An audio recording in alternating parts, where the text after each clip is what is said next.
Thank you. Appreciate the opportunity to be here.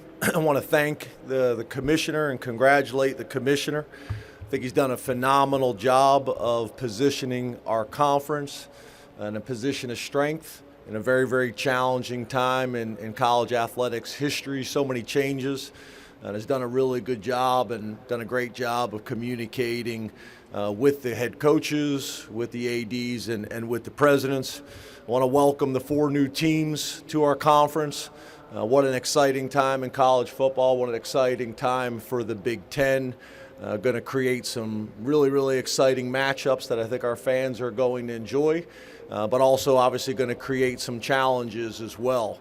Some of those challenges are magnified for Penn State being one of the most northeast schools without an international airport. For the media that's been to Happy Valley, you know some of the travel challenges that exist there. So we spent a ton of time talking to NFL organizations as well as college programs that have done East Coast to West Coast travel during a season, and what are the best practices for that. So put a lot of time into that, and we're excited about those opportunities. You talk about the season. I think one of the big storylines for us, obviously, is 3 new coordinators, which is unusual. Andy Kotelnicki, who we hired as our offensive coordinator from the University of Kansas, has been great. I got a ton of respect for what they were able to do at Buffalo as well as what they were able to do at Kansas. I got a ton of respect for his former head coach and Lance, and have followed those guys closely for a long time. I think the big thing was this going to make sense for him and us? We're not starting from scratch. So are you able to come in, study what we do, what can stay the same, and what needs to change? I think the big thing, obviously, did a ton of good things on offense last year, but we were not explosive enough. And Coach Kotelnicki and what they were able to do at Kansas the last 2 years, extremely explosive, and just did a really good job as a relational leader coming in and building those relationships with our staff and players. On the defensive side of the ball, a name that you guys are all familiar with, and Tom Allen was a head coach in this conference for a long time, so got great perspective there. And Tom was in a position where he did not really need to take a job, so spent a ton of time making sure that Penn State was the right fit for him, and he was the right fit for us. Had about a 2-week interview process with us, actually in Happy Valley, during bowl prep, and that went really well. Tom's done a great job. Obviously, a little bit different situation depending on what metric you look at. We had arguably the number 1, 2, or 3 defense in college football last year, so Tom is stepping into that position and has done a really, really good job. Excited about how he has joined our staff and impacted our players. And then Justin Lustig, our special teams coordinator. Justin has done a great job. He's from Pennsylvania, is widely regarded as one of the better special teams coordinators in the country. So really impressed with what those guys have done, as well as our team. We've had a great spring. We had a great summer. And obviously, we got an important time ahead of us with camp starting here very, very soon. So appreciate the opportunity to be with you guys in year 11. And also, I want to take a moment and thank and show respect for Coach Ferentz and what he's been able to do at Iowa. It's unbelievable. In some ways, it's sad that 11 years has become the exception in college football, but what he's been able to do at the University of Iowa is super impressive, and I wanted to congratulate him and all his success. So open up the questions. We got first row on your right side.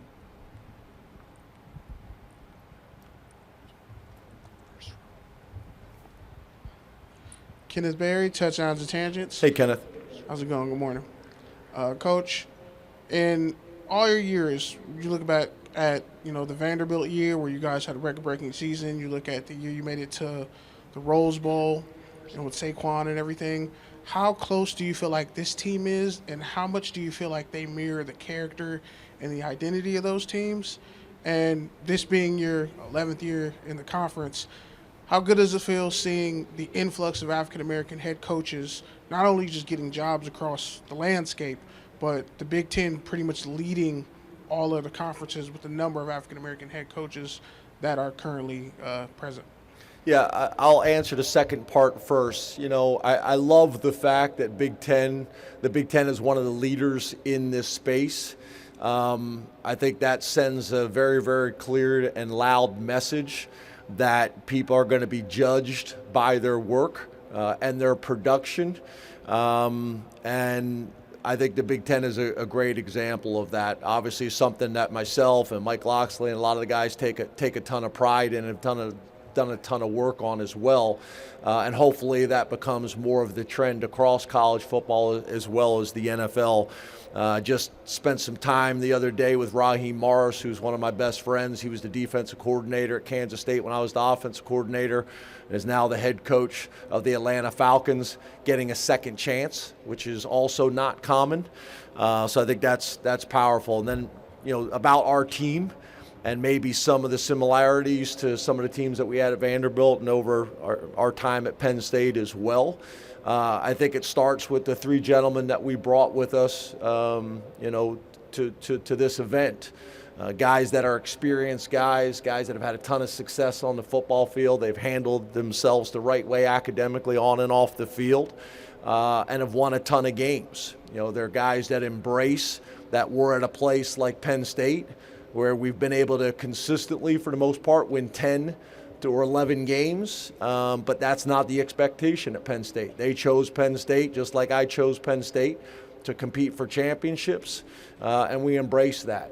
But we are one of the few programs in the country you can win 10 or 11 games and people are unhappy. So we embrace that. We're excited about those opportunities, and it starts for us at West Virginia in Morgantown, which is going to be a challenging opening game. First row here.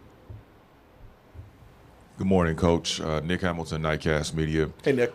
How you doing? Good. Wanted to ask you about Abdul Carter, him changing positions from linebacker to defensive end. How much do you feel like that will strengthen your defense this season? And also, how does that placate as far as throughout the locker room, as far as taking that type of role, being a leader in the locker room? Yeah, so I think first thing is he'll play both. We have the flexibility to play him at both positions. He's one of the unique athletes that was playing linebacker at 250 pounds. And you never know how that transition is going to go, playing in space at the linebacker position compared to moving up, to the line of scrimmage and having to go against offensive tackles. He made the adjustment, pretty quickly. And at the end of the day, you're talking about one of the more explosive physical athletes in all of college football. So we think he's got a chance to make a significant impact. Week to week, we'll decide where he's going to have the most impact for us, whether it's on the line of scrimmage at defensive end or in the linebacker position this spring. He's stayed mainly at defensive end to get comfortable with that. And then after that, we had a really good conversation. He's open to doing both. That'll also put us in a position where people can't game plan and know exactly where he's going to be on the defense. So we're excited about that. But he's really grown up. I'm proud of him and his development academically as a student athlete, as well as a football player. And we need him and expect for him to have a huge year for us. Got a very, very close relationship with him and his father, and I'm proud of him and excited about what he's going to do this year. On your left side. James, Bill Rabinowitz from the Columbus Dispatch. Hey, Bill. You got Julian Fleming as a transfer from Ohio State. How excited are you to have him? What kind of impact do you expect him to have for a receivers unit that wasn't all that explosive last year? Yeah, he's a veteran guy that's played in this conference. He knows what it's all about. Obviously, we got a ton of history with him and his family. Recruited him very heavily out of high school. But he's thriving. He's very comfortable. He's very confident. He really got on campus like most guys should do, kept his mouth shut, worked, earned everybody's respect through that first, and now is really developing into a leader for us. His improvement from the end of spring to now, he is healthy and lean and explosive and fast right now. And just from the feedback from the players over the summer, has really done a nice job. Looking all the metrics and the numbers from our strength staff is in a really good position. I think he's got a huge chip on his shoulder and excited about the opportunity at Penn State, and is really turned into one of the leaders in that wide receiver room. So we're happy to have him and expect for him to do some big things for us this year, and I appreciate the question.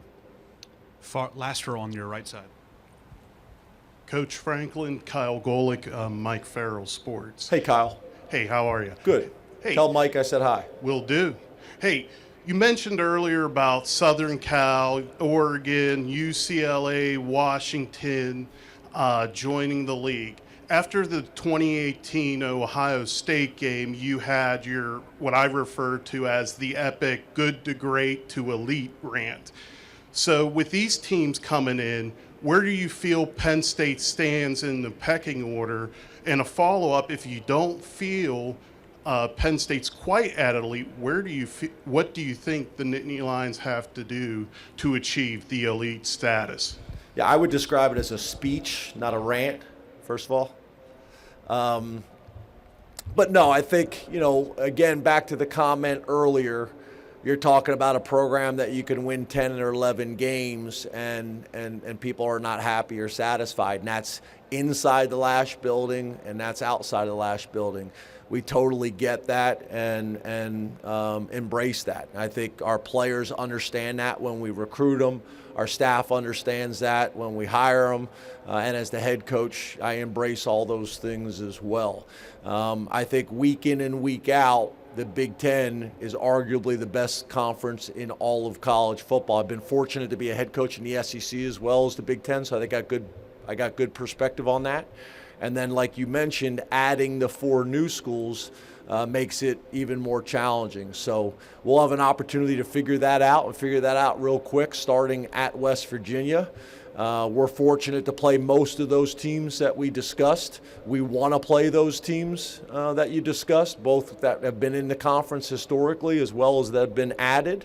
For us, we got to play our best when our best is needed most, in the biggest games, at the biggest moments. And I think if you look at us, specifically last year, did some phenomenal things. That's the step that we need to take, and having a returning starting quarterback obviously helps with that. We're a quarterback-driven game, whether it's in the NFL, college, or high school, and having a returning quarterback at that position that did some phenomenal things. I think he was second in touchdown to interception ratio. I think he broke the national record in completions without an interception. So did some phenomenal things, and we got to build on that. And then I think the pieces of the puzzle around him, tight end, running back, and then receivers, been the big question mark really since last year. We got a ton of confidence in that room. Those guys got a huge chip on their shoulder. Back to the question earlier about the addition of Julian Fleming as well as the guys in that room. They've had a great summer, and we got a ton of confidence of what they're going to do this year. We're going to have to play well early on, build confidence, and carry that confidence throughout the season. Coach Franklin, thank you so much for your time. Thank you, sir.